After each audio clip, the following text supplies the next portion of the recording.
پاکستان مطلب کیا لا اله الا الله، نو یا خدا نعره به پرېږدو او که نعره نه پرېږدو نو بیا به داسې قسمه ډرامې، داسې قسمه فلمونه یا داسې قسمه ویډیوګانې دا به د خپل نوي نسل ته بالکل قطعا نه ښایو. خو موږ په حکمرانانو باندې د بې انصافۍ یا د لیبرلۍ د هغې باندې الزام لګو، د هغې په اولاد باندې لګو، خو بیا به زمونږ په کورونو کې زمونږ اولاد د دې ډرامو نه متاثر شوي وي او لږې به شي، دی به بیا د یورپ یا د انګریزانو پیښې کوي.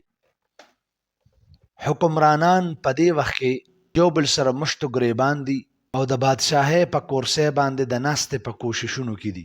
یو وایي چې زه کینم، بل وایي زه کینم، یو وایي زما حق دی په پاکستان باندې د بادشاهۍ د کولو او بل وایي چې زما حق دی. لیکن په دې کشمکش کې چې دا ټول بندګانان د خدای تعالی او د پاکستان دا ټول عوام لګیا دي، دی د خپلو بادشاهانو د حکمرانانو دا مشتو ګریباني ویني او دی دا دما چوکړي لګیا دي، دی د دې نه محظوظ کیږي او یوم موبایل کولو کړی دی او بلم موبایل کولو کړی دی او یوم لګیا دی په میډیا باندې او بلم لګیا دی په میډیا باندې. تاسو ته پته لګي چې پټ پش شاده پردې نه اخوا بیا څه کیدونکي دي. د دې پردې نه اخوا یو بله لوبه هم روانه ده چې هغې ته ویلی شي تیرې بن، یو داسې ډراما زمونږ د دې ټي وي زمونږ د دې ډش په ذریعې سره د نوي نسل ته په دې ورځو کې ښودلی کیږي چې هغه ډیره زیاته خطرناکه ده، خصوصا زمونږ د دې اسلامي معاشرې دپاره. د یو دوست نه مې واورېدل چې په دې وخت کې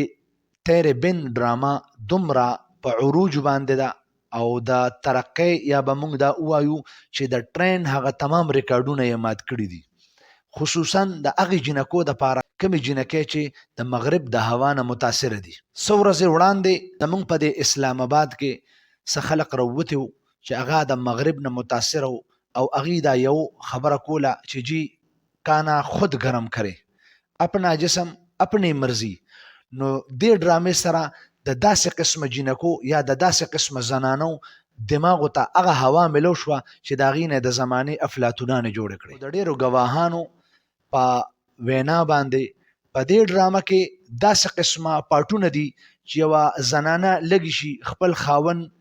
له جواب ورکوي، یا یو زنانه لږې شي خپل خاوند له په مخ باندې سپېړه ورکوي، یا یو زنانه لږې شي خپل خاوند ته داسې قسمه انداز کې د هغې گفتگو دی چې دا واقعتا د خاوند او د ښځې ترمنځ چې کوم تعلق دی د هغې مکمل سراسر خلاف دی. یا شریعت په تناظر کې چې کوم د ښځې د خاوند کم الله پاک یا د هغه رسول صلی الله علیه و آله وسلم کم د دې تعلق بیان کړی دی، د هغه تعلق نه مکمل چې کوم دی نو برخلاف یا د اسلامی اصولونه هټ کر دا یو داسې ډرامه ده چې هغې نوي نسل لپاره بالکل د هغې په زړونو کې زه وایم چې زهر واچول او اوس نه لیکن لږ وخت بعد به د دې اثرات تاسو د پاکستان په معاشره باندې وینئ. ډرامې مخکې په پاکستان کې جوړې شوي دي او بیا به هم جوړیږي، دا خو دې د هندوستان په نقش قدم باندې روان دي او لګیا دي، خو یاد ساتل پکار دي د الله نه یره پکار ده.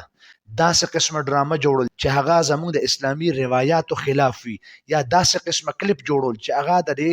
معاشرې اقدار په هغې کې پایمالیږي، بالکل د دې به هره طبقه مخالفت کوي. او زما په خیال باندې مونږ چې کله وایو چې د پاکستان مطلب کیا لا اله الا الله، نو یا خدا نعره به پرېږدو او که نعره نه پرېږدو نو بیا به داسې قسمه ډرامې، داسې قسمه فلمونه یا داسې قسمه ویډیوګانې دا به د خپل نوي نسل ته بالکل قطعا نه ښایو. د هغې د ټولو نه لویه وجه دا ده چې زمونږ دا ملک دا د کلمه طیبې په بنیاد باندې حاصل شوی دی، بیا به د دې دا نتایج روزي چې څه لږې ورځې بعد به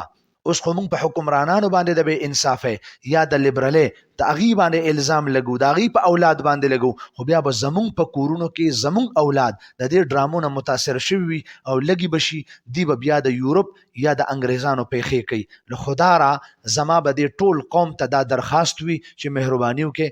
مه داسې قسمه ډرامې سپورټ کوئ، مه یې ګورئ او مه یې چې کوم دی نو هغه مخکې شیر کوئ، بلکې د دې نه مکمل احتراز پکار دی. تعاونوا علی الاسم والعدوان، دا په ګناه باندې تعاون کول دي، لہذا د ګناه پر تعاون کې ځان شاملوي ما دا به ګناه جاریه ستاسو لپاره جوړ شي او په ورځ د قیامت به تاسو چې د ډېرو نیکو سره پاسئ الله پاک به ستاسو دا ټول نیکۍ غارت کي. وجه د هغې دا چې تاسو به ځان پسې یو داسې ډرامه پرېښې وي، شیر کړې به هم وي، بل ته به هم ښودلې وي، بل ته به هم لیږلې وي او هغه به ځي د حقه ګناه به دومره تاسو پسې جمع شوي وي په نامه اعمال کې به لیکلي شوي وي چې د هغې پنډ به تاسو په ورځې د قیامت بیا اوچتولی نه شئ.